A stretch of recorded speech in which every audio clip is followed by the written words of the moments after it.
Thanks for the introduction. I'm a PhD student from the University of Cambridge working on digitizing existing buildings from point clouds. Before I begin, I should also acknowledge that I'm also the part of the CBIM project that funds the research. So let's begin from why we are doing what we are doing. So we know that construction industry is underperforming comparing to the global economy, and we know that part of the reason is that because we are behind in digitization. So we want to go digital, like all of these conferences is about being digital. It's better for newly constructed buildings when we have BIM, we have like digital twins from the very beginning. So we start from the design phase already having all of these digital artifacts in place. However, the fact is that the majority of buildings built, at least in the UK, but generally around the world, were built before we adopted BIM and even before we had CAD. So in the reality, for the majority of buildings, we either don't have any artifacts, digital artifacts, or they are of insufficient quality. So we cannot rely if we need like a reliable representation.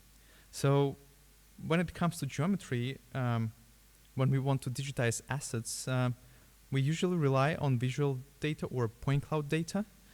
So basically, we capture this data and then we model our environment with reference to this data that we captured, and that still remains labor-intensive process, and many professionals indicate that still remains one of the barriers in adopting BIM and digital twins, like digitizing in broader terms, digitizing buildings. That still remains a barrier. So we want to automate this process, and at least to some point, so that we can do it efficiently, we can do it cheap, and so on. So when it comes to the methods to work with 3D geometry, we can generally think of two approaches.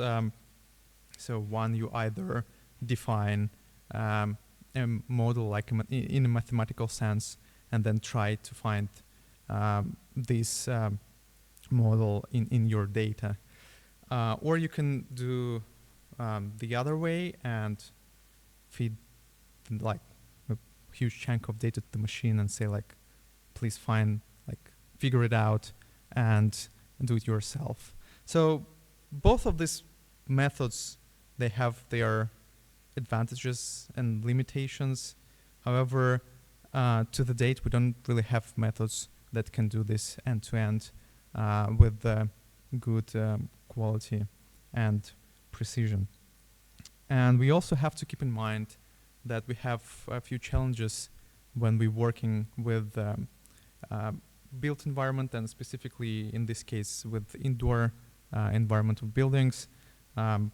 Usually we talk about billions of points, but apart from that, that's hundreds and thousands of square meters, hundreds of objects, tens or hundreds of spaces. So lots of stuff happening. We have lots of what we actually see in buildings. They are not part of the buildings per se, and that makes the problem harder because we have a lot of, in the context of digitization buildings, a lot of garbage inside. And that also leads to another problems, because since we see a lot of garbage, we don't see what we are actually interested in. And well, on top of that, the practices, the way we build buildings, so lots of objects that we are interested in, they are underexposed, so we don't really see everything that we want to know. So taking this into account, we've tried to somehow use both of these approaches, kind of leveraging the downsides of both of them but keeping the benefits of them. So what we actually did is that we did a two-step approach. So we tried to use data-driven methods to somehow roughly estimate what is actually happening in the environment, so that we can then, on those parts that actually rise some response, we can take a closer look and use probably more precise but more expensive methods to find some objects.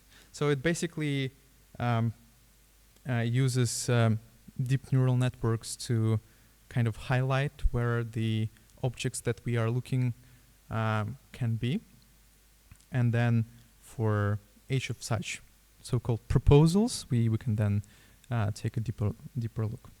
So to do that, we use a semantic segmentation neural network, but we are not keeping the final labels, but rather keeping the response of the neural network to all of the objects that we are interested in. So in a way, we get a heat map, which is somewhat like a probability.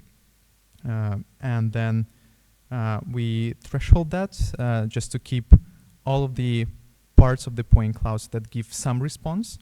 And the reason why we did that was because in many cases, neural nets, they struggle to differentiate one object from the others, and it's commonly the case when something that is, for example, not a wall is classified as a wall. So we basically keep all of the responses to check whether, if there is at least some response, we can think that probably there might be something, there might be not, but we will check it.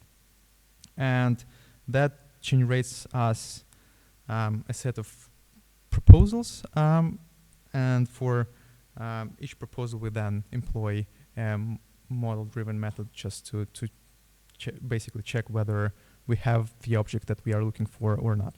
And for the context of this work, we used like a really simple and very simple models, just for the sake of the argument, to detect columns, doors, and windows, because they are planar. It's quite easy to check.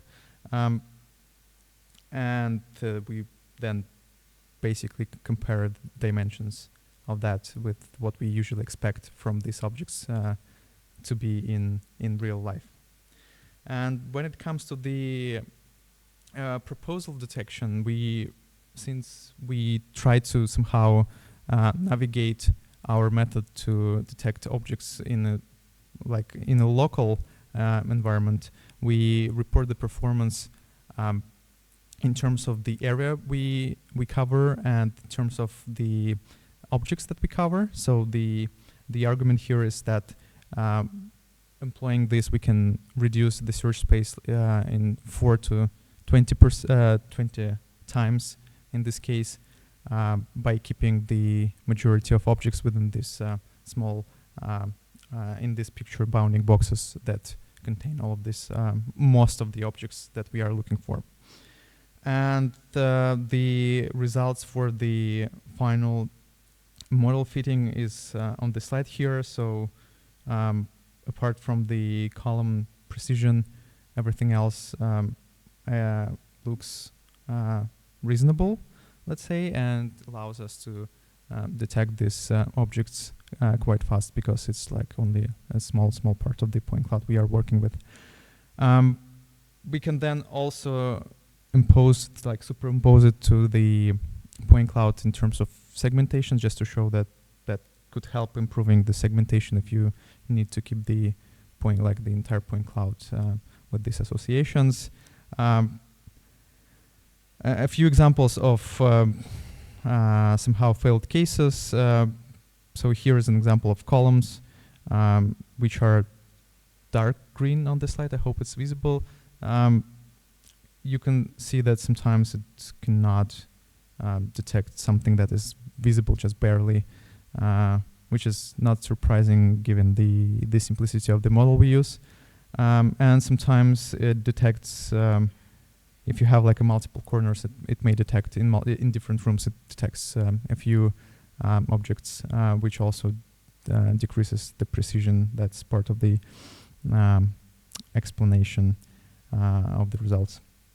And that's more or less it. So just to conclude, we tried the hybrid approach, tried to use the neural networks that can fastly identify the rough idea what your input looks like, and then for each such proposal we can then use we then used the model-driven method that can quite precisely, in most cases, find the location of a particular object. And that's it from my side. Many thanks for listening to me, and very welcome for your questions. Thank you.